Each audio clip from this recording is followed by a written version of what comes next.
Et bonjour à tous, ravi de vous retrouver pour l'émission du lundi 23 janvier 2023. On se retrouve avec un BTC en léger recul à la clôture hebdomadaire juste sous les 23 000 $, 22 745 pour être précis ce matin. Ethereum à 1634.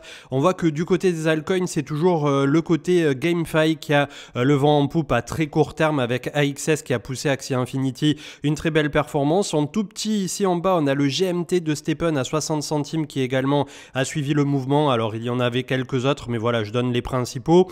On a Osmo également pour la galaxie Atom Cosmos qui a poussé, Near Protocol, le fil de Filecoin et quelques autres comme IMX de Immutable X. Quand on consulte ici donc ce top 25, on a plus 4% également pour Avalanche, plus 5 pour Dogecoin, plus 4 pour Ethereum classique et enfin Near Protocol qui se hisse juste au-dessus du top 25.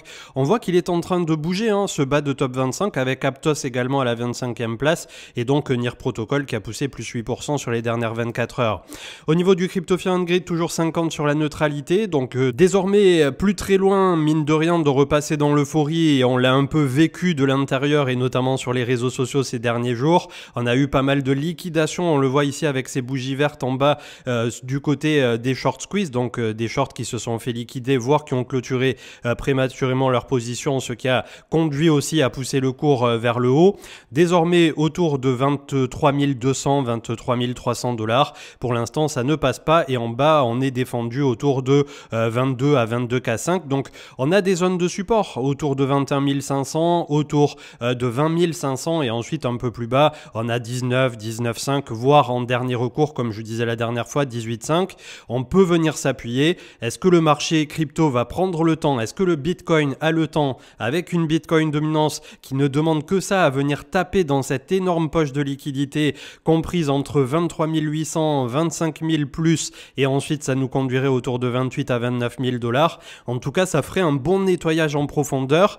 40 000 et tout ça, je pense toujours pas, d'autant plus que au plus on avance et au moins on a de liquidité dans toute cette zone après. Mais entre 25 et 28, 30, si jamais on avait la continuité de cette poussée, ça fait plutôt sens. Toujours en ayant bien en tête qu'à court terme, comme je vous l'ai montré avec des objectifs clés lors de l'analyse technique de ce dimanche, c'était une petite émission aparté. Globalement, ça va être quand même assez compliqué de passer cette fameuse zone des 25 000 $. Le partenaire sponsorisé du jour, il s'agit de Stables. Alors, vous avez déjà dû voir passer sur les réseaux sociaux ou d'autres crypto-médias puisque vraiment ces jours-ci, c'était un des sujets qui a animé aussi la cryptosphère. Et pour cause, puisque Stables, c'est tout simplement le projet ambitieux qui est porté par le PMU, qui est leader européen et numéro 3 mondial des paris hippiques, dont la mission est de financer la filière hippique française. Donc vous allez pouvoir collectionner et acquérir des chevaux en NFT, donc en carte avec différents niveaux de rareté. Chaque cheval numérique étant lié directement à un véritable cheval de course derrière. Au niveau des licences, vous vous en doutez bien, comme c'est PMU officiel derrière, tout est carré. C'est la première et seule plateforme française de Fantasy Game Web3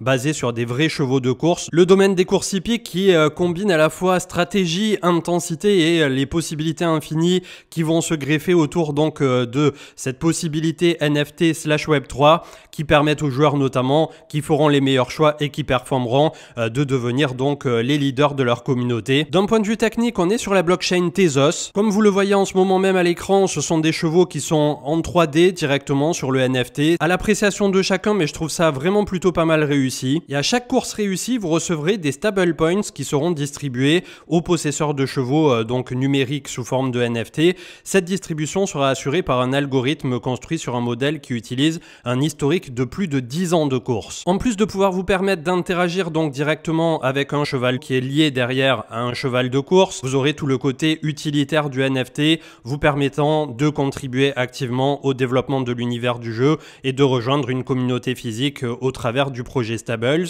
Donc là, vous avez la possibilité au premier trimestre 2023, on n'a pas encore la date qui est arrêtée, de participer à la whitelist. Et la bonne nouvelle, c'est que pour ceux qui veulent s'investir immédiatement et participer justement à cette aventure, vous avez la possibilité de faire des quêtes directement. Donc c'est divisé en 5 chapitres, du chapitre 0 au chapitre 4. Et en fonction donc de toutes ces quêtes que vous allez pouvoir réaliser les unes après les autres, c'est lié bien évidemment à l'univers hippique et vous allez voir, c'est plutôt fun à faire et vous avez juste à vous connecter directement sur le site pour participer. Ça permettra de récompenser aussi les premiers joueurs qui se seront intéressés en amont à Stables, puisque pour l'instant l'instant, comme vous l'aurez compris, on est au stade préliminaire du lancement. Le fait de participer également à cette whitelist sous forme de gamification, si je puis dire, c'est que vous aurez la possibilité de mint 2 NFT par wallet sur la première collection. Il y aura seulement 2 collections par an qui ne contiendra que des NFT en version les plus puissantes et les plus rares. Donc on a une roadmap sur ce projet qui s'établit de 2022 où on a eu vraiment la genèse à 2024 pour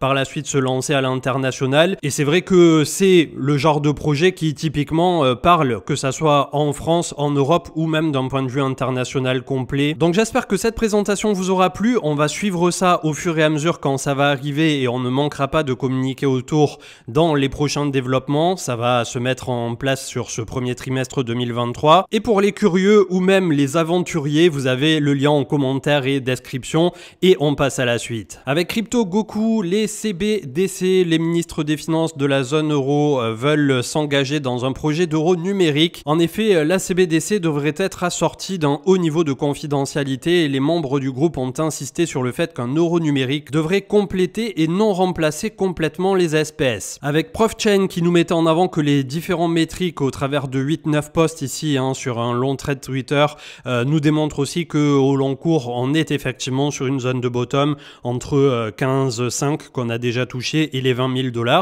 Si on arrive durablement sur ce premier trimestre 2023 à rester longtemps au-dessus de 20 000 $, ça voudra bel et bien dire que oui, les 15 500 étaient le point bas. Après, quel va être le prochain range? 20-25 000, 20 30 000, 25-30 si jamais on arrive à s'établir ce coup-ci durablement au-dessus de 25. C'est là toutes les questions qui restent en suspens. Et n'oublions pas aussi qu'on a malgré tout à court terme ce phénomène autour de DGC, Genesis, Grayscale où c'était un peu voilà la pente glissante. Donc je demande à voir sur ce premier trimestre résolu ce que ça va donner. Mais en tout cas pour l'instant le Bitcoin a l'air d'avoir la dalle si je puis dire. Toujours autour du BTC, le cycle de 4 ans pour Bob Lucas. Donc on a touché ce point bas sur cette bougie de force qui est en train en mensuel de renverser la polarité. On est aussi, comme je vous le disais hier, au contact de la moyenne mobile 50 mensuelle, tandis que le MACD en bas va croiser donc très loin de la zone neutre, mais on a quand même quelque chose qui est en train de se passer aussi de ce côté-là et qu'il faudra vérifier sur un trimestre supplémentaire révolu.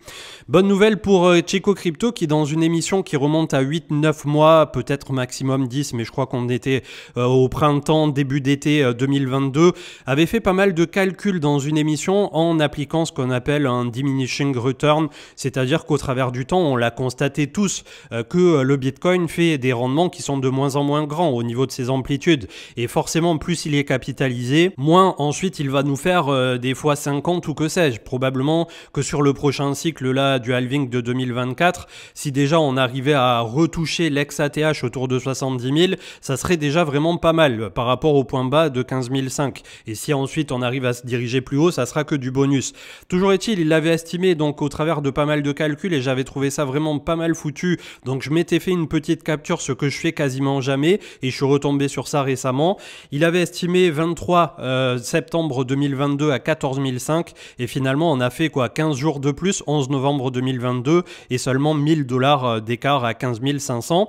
Donc toujours sur ces mêmes calculs, le halving pour l'instant ou du moins 9 mois en arrière était prévu le 31 mai 2024. Je crois que c'est un peu en avance désormais, on serait plutôt entre avril et début mai, avec un prix au moment du halving autour de 50-51 000 $ et un pic qui pourrait se faire en décembre 2025 à 155 000 $. Donc tous ces objectifs sont réalistes par rapport à ce qu'on connaît, ce qu'on peut interpréter du marché crypto et l'image qu'on s'en fait d'un point de vue technique et fondamental. Derrière ce qui arrivera au futur, voilà, c'est pas pour faire, comme je disais dans le second petit commentaire en dessous, du Nostradamus ou de la cartomancie, c'est juste pour essayer psychologiquement, mentalement, de se représenter ce que pourraient être les 2 prochaines années révolues au niveau du marché crypto. Rookie XBT qui disait à peu de choses près ce que je vous avais mis en avant 2-3 émissions en arrière, qu'il y a beaucoup de personnes qui préfèrent avoir de l'ego sur les marchés ou avoir raison, quitte à s'entêter et à dire tout le monde non mais moi j'ai raison, j'ai raison, j'ai raison, et à la fin se laisser là aussi complètement glisser du côté obscur de la force. Donc vraiment psychologiquement c'est vrai que les marchés et surtout le marché crypto c'est pas évident. Il y a beaucoup aussi d'informations, contre-informations sur les réseaux sociaux. Donc comme d'habitude à la fin le seul décisionnaire c'est vous. Si vous pensez un jour qu'il y a un altcoin vraiment qui on va dire pour vous est porteur et que tous les autres vous disent que ça ne fonctionnera pas, si vous avez tout creusé de A à Z, que vous êtes sûr de vous et que ça vous convient, après il n'y a pas de jugement de valeur ou de jugement moral à avoir. Comme d'habitude c'est vraiment vous et votre portefeuille et à la fin il n'y a que vous qui puissiez prendre toutes les décisions qui sont afférentes à vos investissements.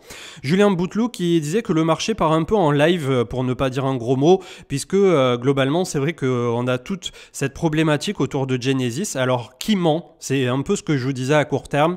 Est-ce que multimarché, le CAC 40 a menti? Le SP500 est plus très loin de mentir si jamais il décoche ses 4000 points. Est-ce que le marché crypto nous ment? Est-ce que le dollar sur support nous ment? Voilà, on va voir je pense d'ici la fin du mois de janvier probablement les tenants et les aboutissants si c'est pas déjà en train d'être fait. High Stakes Capital qui mettait en avant que il y a pas mal de personnes qui sont encore sur le banc de touche et que à court terme malgré l'action de prix et peu importe l'avis qu'il a sur le marché, il y a aussi pas mal de personnes qui sont extrêmement bulles. Donc là aussi c'est un peu finalement cette gestion du risque où quand on essaie voilà pas de timer le marché ou d'être pile poil parfait avec tout ce qui est en train de se dérouler, il faut avoir ce certain recul de se dire eh bien oui je ne sais pas de quoi demain sera fait, j'essaie d'interagir avec les informations que j'ai à un instant T en ma possession et j'essaie de m'en faire une projection tout simplement. Et c'est vrai que globalement en ce moment on se pose la question par rapport au mouvement qui est en train d'être fait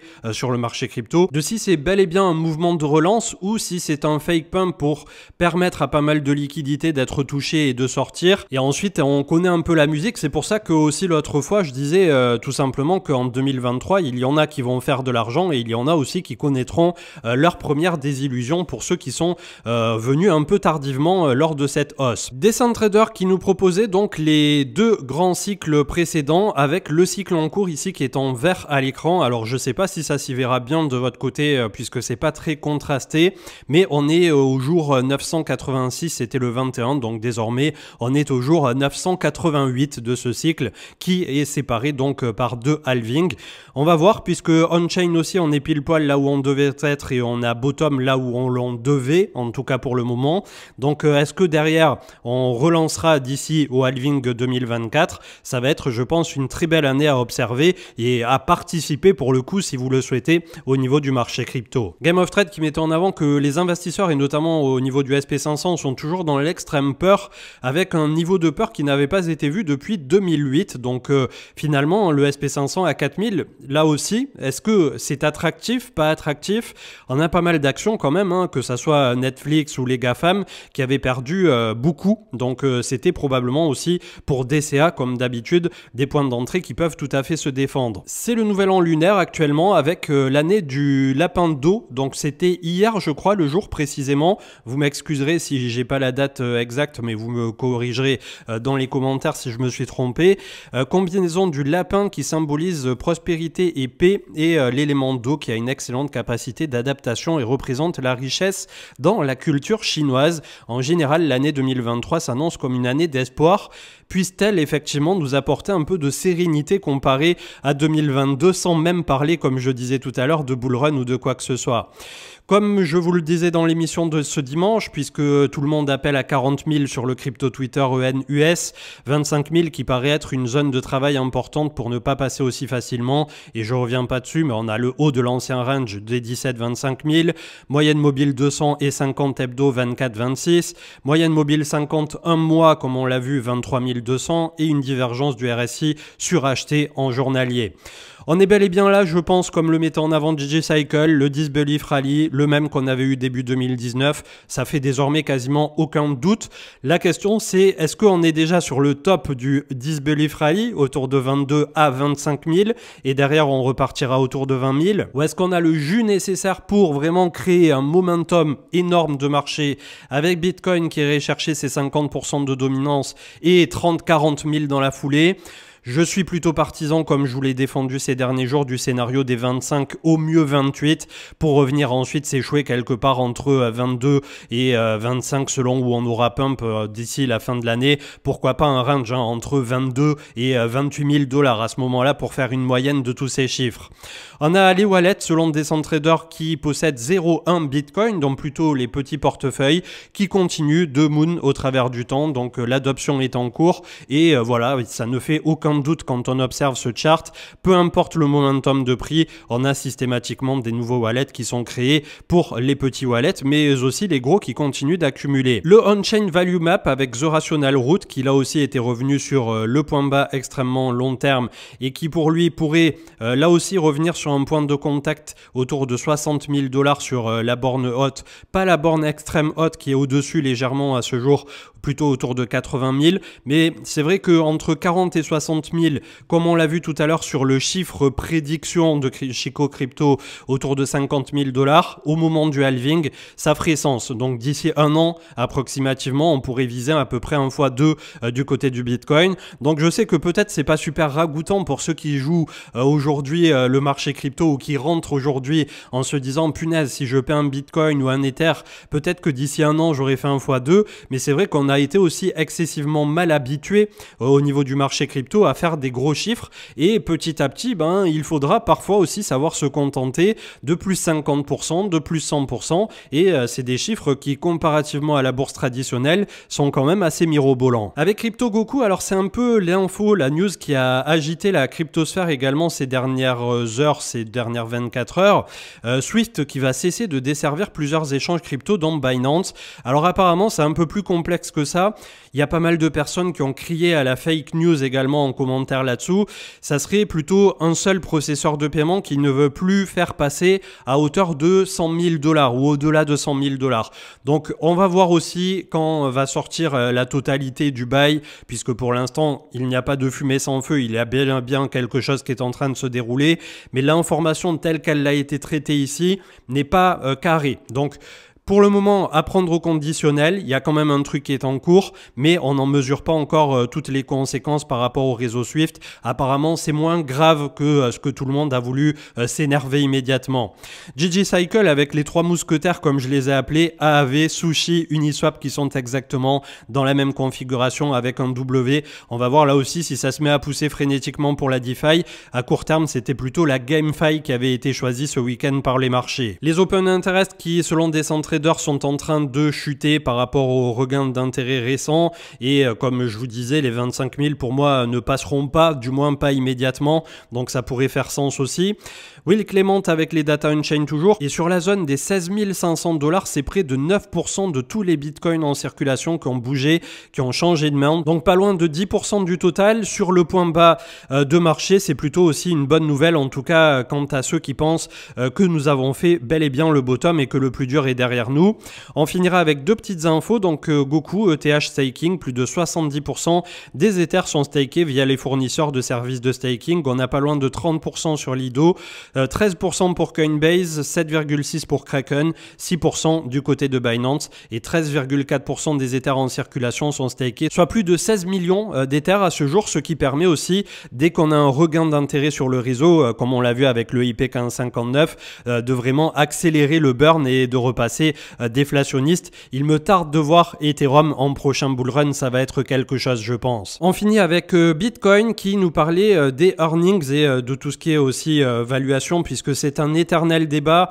Est-ce que quand on a Tesla qui au top de sa bulle était complètement surévalué probablement, mais que le marché continuait de payer, quelle est la causalité, quelle est la corrélation entre, on va dire, l'argent qui rentre sur certaines actions américaines et la réalité qu'il y a derrière d'un point de vue de son pricing et notamment de l'arrivée des earnings, puisque pendant une quinzaine de jours à compter de maintenant, on a tous les résultats du dernier trimestre, donc de fin 2022, qui vont arriver pour toutes les grosses structures américaines. Donc ça peut faire aussi pas mal bouger les marchés, en plus d'un calendrier économique comme d'habitude pour les US où il y a plein plein au travers du temps de résultats qui arrivent comme ça en cascade. Et comme il le disait ici, les earnings et l'évaluation ne font pas le bottom en simultané et seul le prix est en train de nous dire ce qu'il est bel et bien en train de faire. Et c'est pour ça que ça me permet en plus d'introduire justement l'analyse technique, comme je vous disais pour le multimarché en ce moment.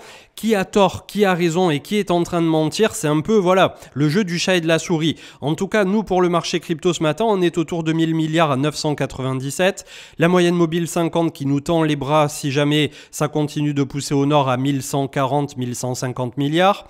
Le crypto total 2, 558, on est sous la trend ici. Si ça explose, eh bien, on ira quasi en ligne droite aussi autour de 660 milliards pour les altcoins. À court terme, toujours, soyons prudents, soyons extrêmement précautionneux sur tout ça. Le Bitcoin lui-même également sous la trend ici avec les 3 points de contact, mais surtout ce death cross qui est en train d'arriver entre moyenne mobile 50 et moyenne mobile 200. Donc on n'est plus qu'à une semaine de le faire. Je pense que semaine prochaine, ça sera acté et ça va se faire ou pile poil à 25 000 $. Donc si jamais ça doit ralentir, c'est bel et bien maintenant entre 22 et 25 tout simplement. Et probablement que ça va tenter le range ensuite ici et on pourrait même venir s'appuyer légèrement en dessous entre 21 et 21K5.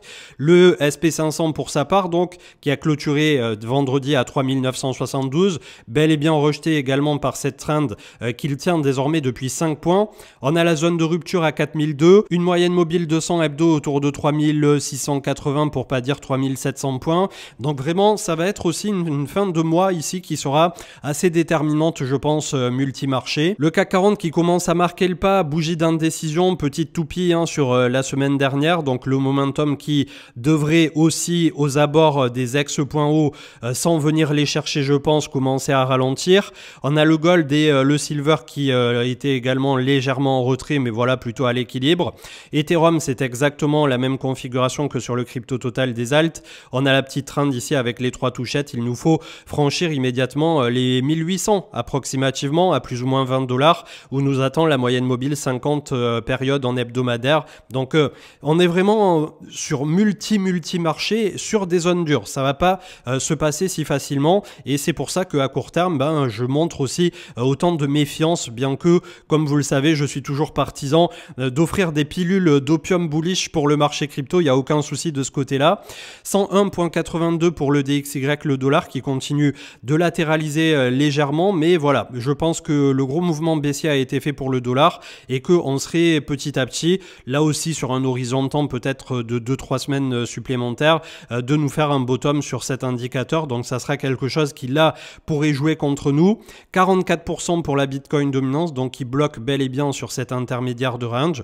Est-ce que ça passe et on part à 50 avec un Bitcoin qui potentiellement irait à 25-28 et chercher toutes ses poches de liquidité, ou est-ce qu'on se fait rejeter immédiatement et c'est de l'argent qui se déverse dans les alts sous forme du micro alt season? Voilà, la question se pose, mais en tout cas, j'ai la sensation du côté des alts que c'est en train à nouveau de nous faire un peu les chaises musicales. On a le GMT de Stephen qui est à 62 centimes qui repart. On a vu qu'on avait tout à l'heure, je crois que c'était IMX, Immutable X, et on en a quelques autres. Donc ça aussi, mis à part pour des traders expérimentés, c'est extrêmement complexe de choper des pumps qui se font à tour de rôle. C'est ce qu'on appelait à l'époque, je crois, en 2017-2018, les criquets pèlerins qui passaient d'un alt à l'autre comme ça à la volée. Sauf que en 2017, début 2018, vous pouviez mettre de l'argent sur tout et n'importe quoi. La semaine d'après, le truc avait fait x2, x3, c'était la frénésie absolue. Ça ne fonctionne plus vraiment comme ça aujourd'hui. Donc faites attention, c'est rarement une bonne idée de faire justement cet exercice de chaise musicale au niveau du marché crypto. Il vaut mieux rester bien assis dans son siège, d'autant plus si vous avez pris la peine de DCA convenablement. On a DYDX qui pousse 10% également à 1,81 $ et on clôturera peut-être avec NIR Protocol qui à 2,61 est en train de s'affranchir de la moyenne mobile 20 hebdomadaire. On a un petit point de friction ici qui pourrait intervenir donc assez rapidement autour de 3 $ et ensuite moyenne mobile 50 à venir chercher à 5,56 qui est plutôt pas mal aligné avec cette bougie donc de août 2022. On a une belle zone de confluence ici, donc à voir par la suite pour NIR Protocol qui nous a fait son point bas lui autour de 1,25 $ à 1,30 $. On a eu de très beaux volumes qui sont rentrés. Allez, j'en passe un petit dernier pour la forme puisqu'on en parle que trop peu souvent sur la chaîne et pourtant il nous a fait un truc vraiment sympa pour le coup. C'est Océan qui nous a fait son point bas autour de 12 centimes. Reprise du volume volume profile avec la moyenne mobile 20 ici autour de 17 centimes. On s'affranchit la semaine dernière de la moyenne mobile 50 à 26 centimes et désormais on est de nouveau sur une zone dure autour de 32 centimes. Donc vraiment, on a de très très belles configurations quand même quand on observe certains altcoins.